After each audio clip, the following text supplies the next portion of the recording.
Hi, friends, and welcome to Season 3 of the School Librarian Learning Network podcast. I'm Steve Tatro, often known as Dr. T Loves Books, and I love talking about all things related to school libraries. I'm an old dog who's always trying to learn new tricks. That's why at each episode of the SLLN podcast, I'll chat with a school librarian about a lesson, program, or activity they love. Hopefully, this can be a place for school librarians to get ideas and find new ways to engage with their students and staff. Speaking of which, I'd love to hear about what you and your friends are doing in your school library. Email me at drtlovesbooks@gmail.com. That's drtlovesbooks@gmail.com to tell me about what you're doing, offer feedback about the SLLN podcast, or to request a podcast sticker. As Amy Herman likes to say, being a guest on a podcast is a great way to show your admins you are engaged in meaningful professional development and leadership in the profession. So drop me a line and let's chat. That being said, the opinions and ideas shared in this podcast by myself and my guests are our own and do not reflect those of our school districts. I just like to geek out about school libraries. So without further ado, let's get to this week's episode. Hey everybody, I'm back, and actually this was an interesting one because I saw this person's post online and I was like, why does this name sound so familiar? It's because we went through the exact same program, and so I was like, of course, how did I not recognize? So I'm jumping ahead as I usually do. Let me back up and say, welcome, Lauren. I'm so glad you can be here. Well, why don't you take a second, tell folks who you are, where you're at, and what you do. Thanks. So glad to be here. Glad to be chatting with you on a podcast I listen to very regularly. My name's Lauren Popp. Very recognizable name, I think, if you have seen it before. And I live in Philadelphia, Pennsylvania. Woohoo, but go Philly. Yes, go Philly. I'm originally from New York, but I've been in Philly like almost 20 years, so it feels a lot more like home. But I am a high school librarian in Lindenwold, so I go over the bridge every day to be the librarian at this high school in South Jersey. And I've been there actually not even 6 months. And so that's what I do every day. I get to wake up very early, but I wake up and I head over the bridge and commute to my high school, the library at the high school. It's awesome. Yeah. Congratulations. 6 months. Thank That's great. you. Yeah. That's so awesome. So how did you end up getting into school librarianship in the first place? I had a very long, what I would consider long journey to becoming a school librarian. I graduated from Temple University. That's what brought me to Philly. I studied journalism. I thought I was going to be a film critic. I got so many amazing internships actually through that program. I got to meet artists, and I went to movie screenings and interviewed like Robert Pattinson when he was in Twilight. Wow. So things were going well in this program. I felt like I got a lot, but by the end of it, I was like, oh my gosh, how am I going to get a job as a journalist? Am I going to have to move to New York City? Like what's going to happen? And I started to get anxious about finding a job. But thankfully, I volunteered when I was an undergrad at a nonprofit called Treehouse Books. And I was their volunteer coordinator, which basically meant I recruited people from Temple University, where I went, to volunteer at this nonprofit. Nice. Because I was having such a great experience, and I was like, more people should volunteer. What do they do at Treehouse? So Treehouse Books is a literacy center, and they do programming for young people and their families, after school programming and summer programming. And it's also a bookstore, but they don't charge for the books. So, And so they just give away thousands and thousands of books every year. And so I became their full-time program director after I graduated. Nice. And it was such a great fit, and Treehouse became and still is such an important part of my life. And that, I think, is where I realized I needed to be around books and kids. What happened though is I stayed there for 8 years and I loved it, but I had 2 kids, and then that slowed down like next steps for me. Mm-hmm. I think I realized I wanted to be a librarian like 2 jobs after Treehouse Books. Sometimes that's how it works. Like you have to go through a couple of other things before you figure it out. Exactly. So, I'd been a professional working in other nonprofits for over 10 years before I even considered getting my master's to become a school librarian. But an important piece of this is it was through Treehouse Books the executive director connected me with an advocacy group here in Philly who was trying to raise awareness about the fact that there's no school librarians in Philly. There are 2 full-time certified librarians for the whole district. Mm-hmm. And being connected with this group is how I found out about Rutgers program. So I started this by saying it's a very long-winded story. It's many steps, but all of these connections through my professional time in Philly eventually led me to Rutgers and the program. And I had such a great experience. And now it's official. So, woohoo! Yay! That's great, man. And, I love those kind of stories where people sort of, there's that winding path, but I think that's such a valuable experience because you get to see so many different things, and what you bring to the library from that, you've got such a wealth of experiences and different perspectives on things that you bring in, which I think is incredibly important to have for our students. Yeah, throughout the whole program, I realized strategic planning experience and budgeting experience and vendor management, relationship building, community building. It was really nice to hear that those things are important, and I had experience in those things. I wasn't coming at this career totally having to learn everything from the beginning, I guess. Yeah. Well, and I imagine too that a journalism degree would be incredibly valuable going through the information literacy portions of a school library program. So yes, crediting sources, finding sources. Yes. It's, cross-referencing, fact-checking, all that. Yeah. Love it. Great stuff. All great stuff, man. Well, at some point where I'm sure we're going to have a conversation about what you're doing with your students with information literacy. But today we're going in a different direction. So I was just kind of, as I do, going around Instagram, and I saw this post and I was like, what on earth is that? So I've got to know more about this book musical chairs that your students are doing. Mm-hmm. Just the name alone absolutely ropes me in. So sort of how did this begin? Like, where did this come from? Yeah, I'm glad you asked that question first, because this is an idea I 100% took from another librarian. And I reached out to the teacher I know works with this librarian, and I said, hey, Steve invited me on this podcast. I want to credit this librarian because you told me about that she did this in your library, and I immediately wanted to do it. And so I got this librarian's permission to share about what I did. Excellent. Because that's what we do, is we credit the idea.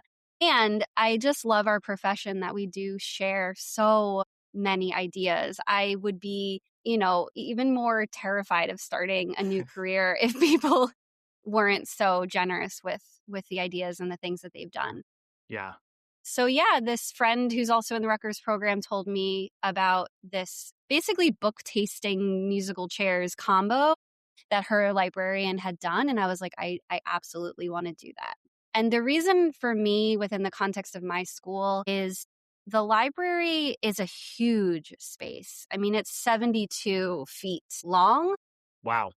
And so there's less than 10,000 books. And so there's just a lot of kind of empty space. The furniture is needing to be updated, kind of like your typical, library that you see in most schools. And so there was enough space for the activity, which would be your first barrier. But really it was that the students hadn't been in the library all year. So I started in January. That was when they hired me. And so there was sort of this understanding about the library that it was just closed. No one could go there, inaccessible, door locked, that sort of attitude, just because there was no one staff there. Yeah. And so my goals were kind of simple in the beginning. I was like, get every English class in that I can and get kids to touch books. Yes. I don't care if they check them out. If they do, that's great. I just want them to see them and feel them. Yes. Well, it's amazing the tangibleness. To me. Yeah, I mean, it's that actual tactile experience is so incredibly important for them. And when I started in my school, our library had been closed for a while. And so I was trying to figure out a way to get my students some kind of library experience. And most of it at first, the first year and a half, was purely they could look on the catalog and digitally see here's what we have and here's what the book's about. And they could place holds and I would bring them the book. But that digital browsing, I was never satisfied that they were taking advantage of it the way they could. And so at some point, I did a pop-up library in a hallway, and I just brought all the carts of books that I could, laid them out on some tables, and just like as the kids were going between classes, hey, come over, check this out. That one day, I had more circulation than I had in the previous most of a year. Like, and it's just them being able to pick it up and flip through it, such a huge, huge thing for them. And not for all of us, for humans. And another slight tangent, but I just saw a study last night. I'm going to have to look it up and see if I can get the citation for the show notes. But there was just a study that showed that reading on paper, actually, you process it differently than if you read on a screen. And so even that digital intermediary of the catalog can not necessarily give them the same sort of interaction and experience and information even as actually picking up the book. So no, that's and awesome that goes, getting them in. That goes to that there were teaching moments in the game where they had to browse the book, and I had to break it down. What does browsing look like, especially when you only have 30 seconds or a minute? And I love that you found that study because you can read the summary of the book on the catalog, but to actually see it physically on the back of the book, maybe that would pique a student's interest more. You never know. Yeah, absolutely. So I love that your first mission is get them in, get them touching books. Like, yes, absolutely, 100%.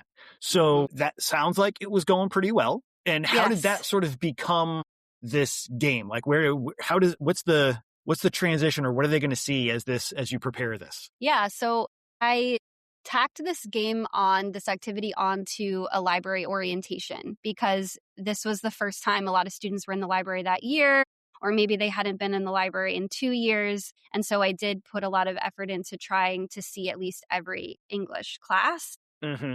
Now, with the musical chairs game, though, I intentionally did the musical chairs game with our multi-language learners. So in our district, we have a very high Spanish-speaking population, but we actually serve a multitude of kids who know other languages better than English or are learning English for the first time. There's over 175 multi-language learners at our school. So it's really richly diverse. And I feel really lucky, especially since I didn't end up in Philly. I'm in a suburb of South Jersey, but there's still this amazing diverse community. So with the multi-language students, I did this activity because there does seem to be a sense of like books are for learning, or books are for me sitting with a teacher, or it's limited to the classroom. And so this felt like a really easy way to be like, this is a fun space. Yeah. And you can touch the books and engage with the books and decide not to take one, and decide not to be, tested by me if you're going to take one or not, to really hone in on this is for fun. Yeah. So many kids don't get that experience. Like I've had middle school students who, when I told them, you can take a book out and if you don't like it, just bring it back tomorrow and that's okay. And they look at me like, that's an option? And it's like, it's a surprise. Yeah. And, I've been in education a long time, and I worry sometimes that we beat the enjoyment of learning and beat the enjoyment of reading out of kids with all the testing and, requirements. And so that you are very specifically putting up front, like this can be a fun space, a safe space, a space for you to, it can be, help support your academics, but really it's here for you in whatever way you need it. And that's going to look different for other folks. So that's great. Exactly. And doing it as a library activity, I was intentional about what books so I didn't really explain. I assigned one student the music for starting and stopping. Okay. And that was really helpful because there might be a student or two in your library who has a physical, like they're on crutches, for example, or you have a student who is in a wheelchair and you don't want to exclude them from the activity. So there was a student who, I forget what they call it at my school, but you can't do gym, and because you are injured. And so I had that student be responsible for picking the song that was appropriate to play and then deciding when it would start and stop. Okay. But then I also was intentional about the books that I chose to put out on the chairs. So the chairs are set up just like musical chairs, but you lay a book on each one. Okay. And the students choose a chair to sit on to start the game, and they pick up the book that was laid on their seat and they browse it. And so I picked new books that I had gotten that were in Spanish. I made sure there was a lot of Spanish books, comics, graphic novels. I put out like Rex Ogle's When We Ride. I think it's called When We Ride. So I had a chance to talk about novel and verse, which was fun. And I was able to like book talk some books, because once the music plays and they start walking around the chairs and then you pull one out, when the music stopped, the student that was left standing, I would ask them if they had an interest in the book in their hand. Like, do you think you would check that out? Like, does that book interest you? Like, tell us. And they had an opportunity to just be like, yeah, it's not for me. Or, yeah, I'm actually really interested in this. And then I would like book talk it for a few seconds if it was one that I knew about. Oh, that's very clever. Yeah. Okay. Yeah. So they're walking, they get knocked out of the walking, but we're still going to have them engaged with share what you saw about your book. That's great. Yeah. Yep. And there was a bigger group one day, and I realized that if they kept holding on to the book that was first on their seat, that's not as exciting. So I had them like swap books a few times, like in between rounds, so that if they happened to sit on a chair where it wasn't really for them, they could always like take a look at another one before the game is over. Gotcha. So let me just back up a couple of steps. The class comes in, you've got your music player, you've got chairs set up with books on them. And then when the students, they first sit down, they read for a bit, and then so I'm having a little trouble just picturing the specifics of it. So is the music playing after they stand up, right? Yeah. So once they've browsed their book for just a short period of time, like I'm talking 15 to 30 seconds, the student starts playing the music.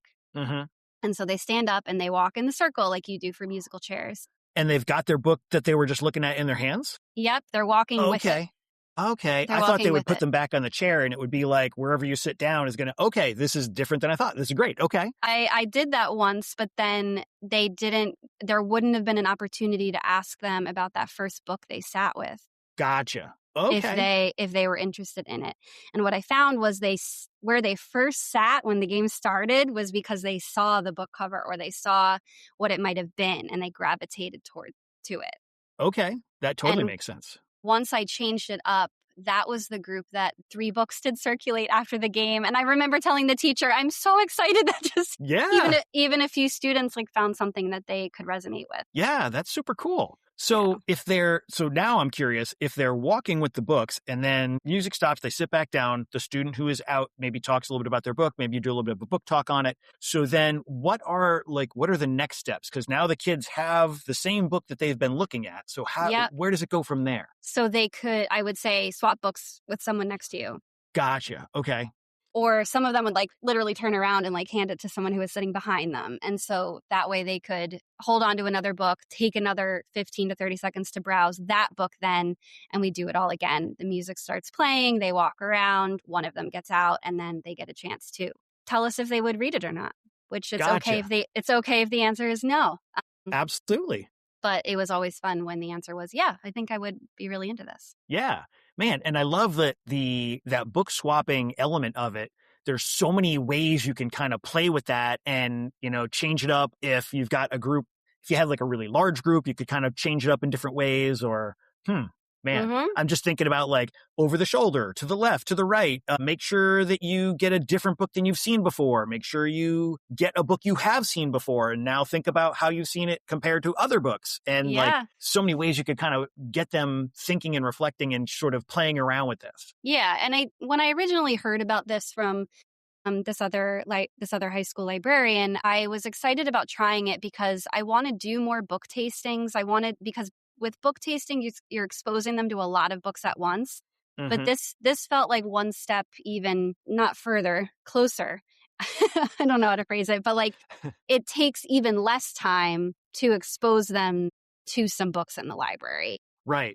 And of course, I don't think it'll ever replace giving them just free time to browse the shelves. But again, with this group, I wanted to make it really fun and use it as a way to liven up the space that had been pretty dark and empty for them for absolutely half the year. Yeah. Yeah. Well, and I think it's important too. Like I have so many students who will come in, look at the shelves for 20 minutes and walk out with nothing. Yeah. And like sometimes there's that, maybe it's decision paralysis, or they're just like, they don't know how to pick a book. And this, what you're doing with them, putting the book in their hand and sort of forcing them, having them interact with the book in some way, Right. Yep. really, I think, is going to be very helpful for a lot of students, because not all of them come in with like, this is what I want to read, or like, I know what general thing I want to look at, or I'm going to pick this because of this. Like some of them just, I honestly think some of them just don't know, like, how do I pick a book? So I love that you have sort of pre-selected and thought about what's going to be good for this audience,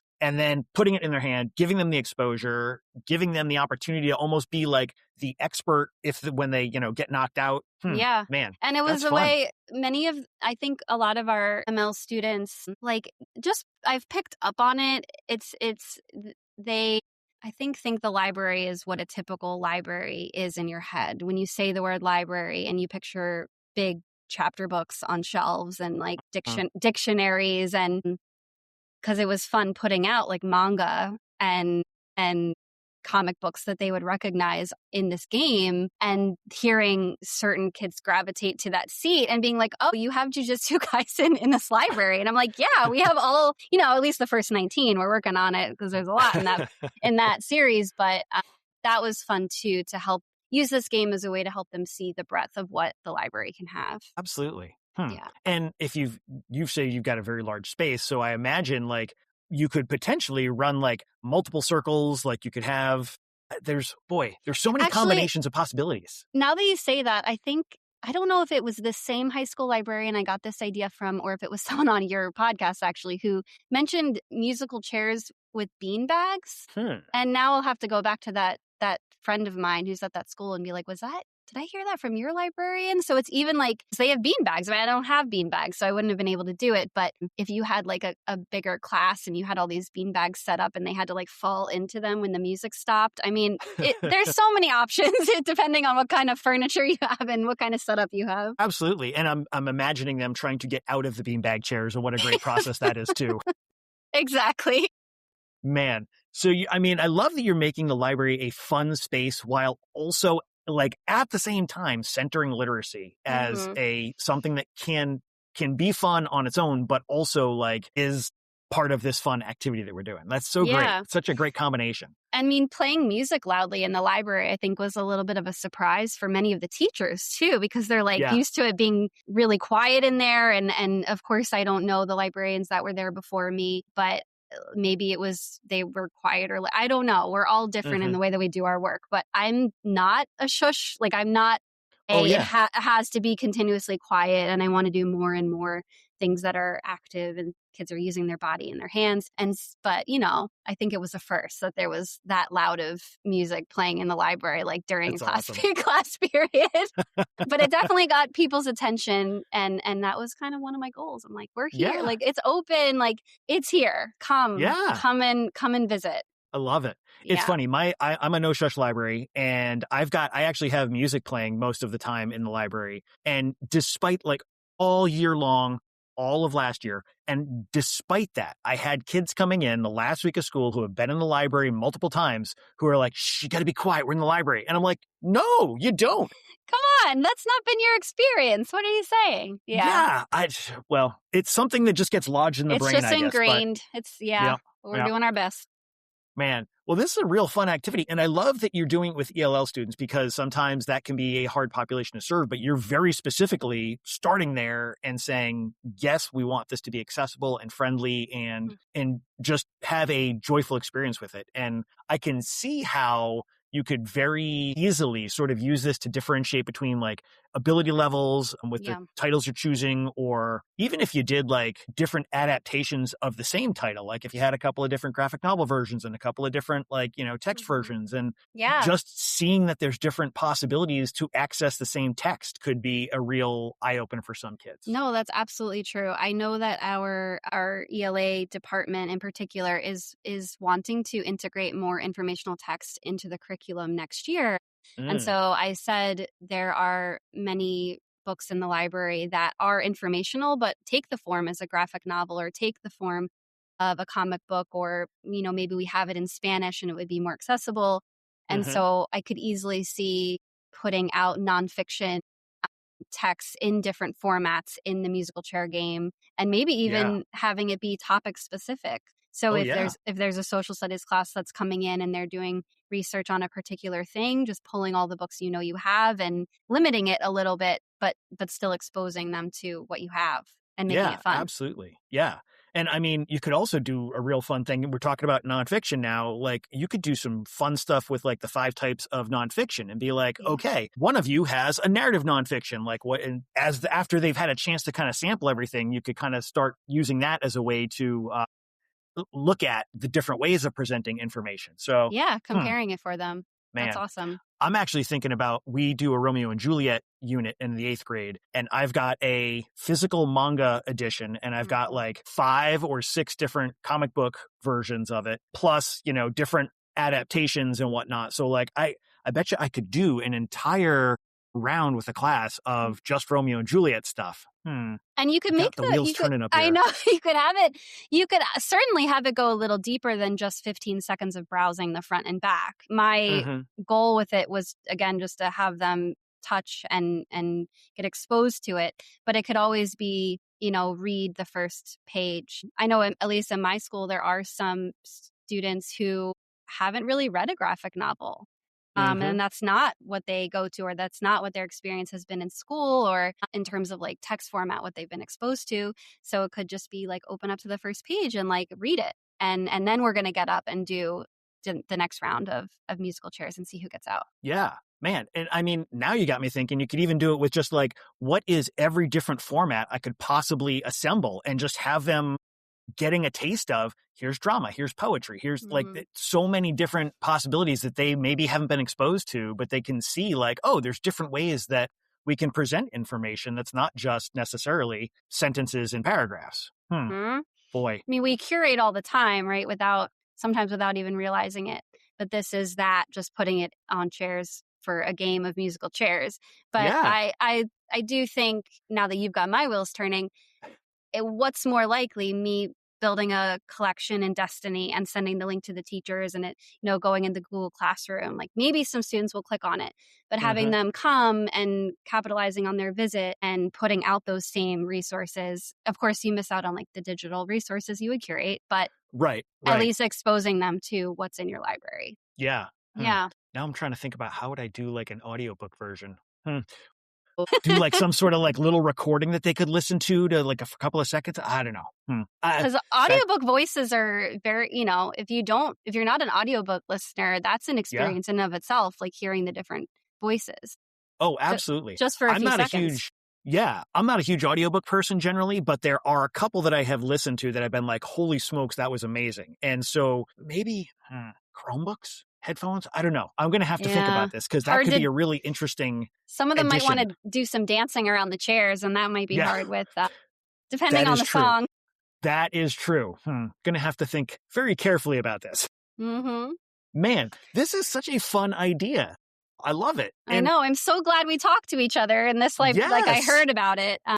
I am so appreciative, again, of like the sharing of ideas. So. Yes, absolutely. And I thank you for coming and sharing this idea, because I'm sure that there's going to be a lot of folks who'll be like, oh, holy smokes, I'm going to do that tomorrow. So this is great. So I think we're actually at the point where we're going to take our 90-degree turn and go into our book break.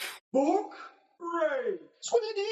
Anything you want to share, personal, professional, whatever it is. We're heading into summer. Maybe it's a good beach read, whatever. What do you got for us? Well, I just finished the 3rd book in the Sheets series by Brenna Thummler, I think her last name is. So it's a graphic novel about 8th grade girl who has just lost her mom, and her family owns a laundromat, and she befriends a ghost who appears as a sheet. So it looks like just someone wearing a sheet, but it's actually a ghost. And man, this series of books, the art is amazing. I love the first one especially gives off very strong fall vibes. So if you need a book for your collection to like have at the start of school in like a fall vibe display, I would absolutely recommend this book. But the series, especially by the 2nd and 3rd, really touches on a lot of mental health topics, grief, loss, also just like how you think about yourself as a growing adolescent. Like, I really loved the story and resonated with the characters.